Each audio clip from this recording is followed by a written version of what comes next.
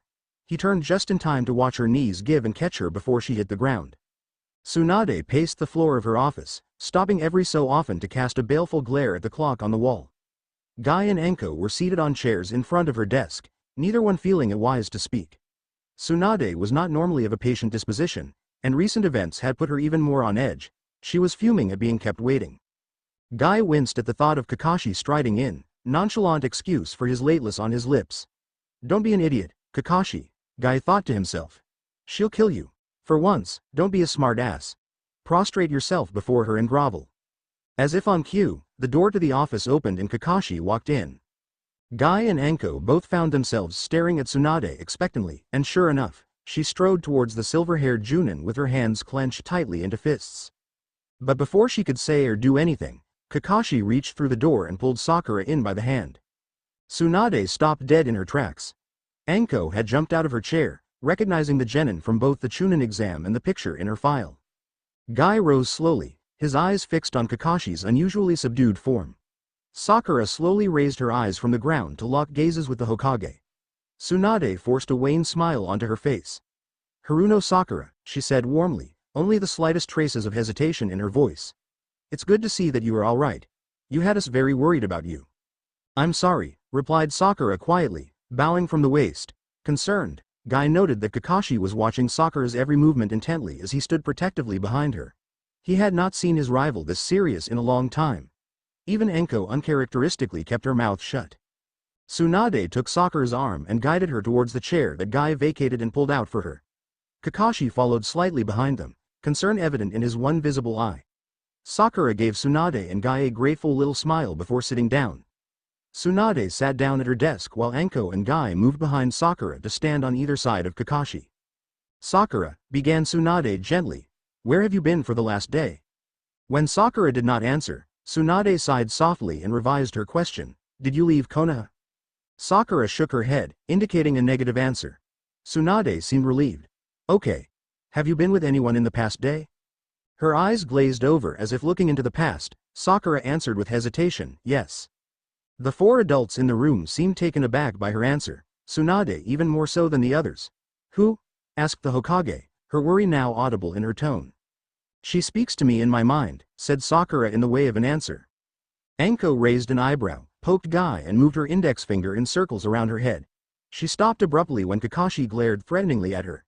Tsunade motioned for the three Junin to leave her alone with Sakura. Enko and Guy readily did as they were told, but Kakashi seemed unwilling to comply. Shooting a worried look back at him, Guy turned back and signaled Kakashi to follow. After a slight delay, Kakashi too exited the room. Sakura stared expectantly at Tsunade, who waited until she was absolutely certain that they were alone before speaking. Sakura, said Tsunade seriously. I want you to answer me honestly. Can you promise to do that? Emerald eyes wide open, Sakura nodded slowly. Tsunade asked gently, have you ever heard of Shiraishi Miyako? Though she took care not to show it, Sakura's mind was working a mile a minute. Not only did she feel a deep connection to Miyako, but Miyako had shared with Sakura her life, her abilities, and promised to show her the path to take. In return, Sakura had promised to help Miyako achieve peace, trusting Miyako to help make her strong. She arrived at a firm decision. Though she was loath to lie to someone she had so much respect for, her promise with Miyako took precedence. Thus Sakura shook her head in answer to the question. Tsunade nodded slightly. You should probably go home and get some rest. We'll talk later, when you've recovered a bit. Okay. Yes. Thank you, Hokage-sama, answered Sakura. Sakura stood up and turned to leave when Tsunade called out, Sakura. She turned to face the Godem, who was now standing behind her desk. Should you need anything, to talk, to ask questions, anything, please let me know. A small but genuine smile spread across Sakura's lips. Thank you, Hokage-sama, she said sincerely, adding, have a good day. Tsunade watched the little girl leave, unable to account for the ache in her heart. While Tsunade and Sakura spoke, the three Junin stood in the waiting room. Enko, who had been keeping her comments to herself for the better part of an hour, suddenly decided that she could take it no longer. In a tone perhaps more derisive than she intended, Enko said, Kakashi, your student is a nutcase. Kakashi, Leaning against a wall with his arms crossed over his chest, elected to say nothing. Anko took his silence as encouragement to continue. I mean, she runs off for no reason. Then she disappears without a trace. And now she hears voices. Come on. What a psycho. Guy had known Kakashi long enough to know when he was angry. It wasn't as if Guy didn't agree with what Anko was saying, to some degree, but for the sake of preserving peace he shook his head slightly. Look directly at her, he quietly warned, Anko. Anko returned his gaze, oblivious. What, Guy? She said, sounding almost cheerful. It's not like Kakashi doesn't agree with me. Right, Kakashi? Piss off, Anko, answered Kakashi calmly. Her initial surprise at his reaction quickly gave way to anger. What the hell is your problem, Kakashi? You are, he said matter-of-factly. You know nothing about Sakura, therefore you should have nothing to say about her. Pushing himself off of the wall and walking slowly towards the corridor, Kakashi added, I'm going to go check if they're done. And Anko, you're the last person who should be calling anyone a psycho. Guy and Anko stared as Kakashi walked away, speechless. The end. Thanks for watching, also remember to subscribe and like this video. See you in the next video.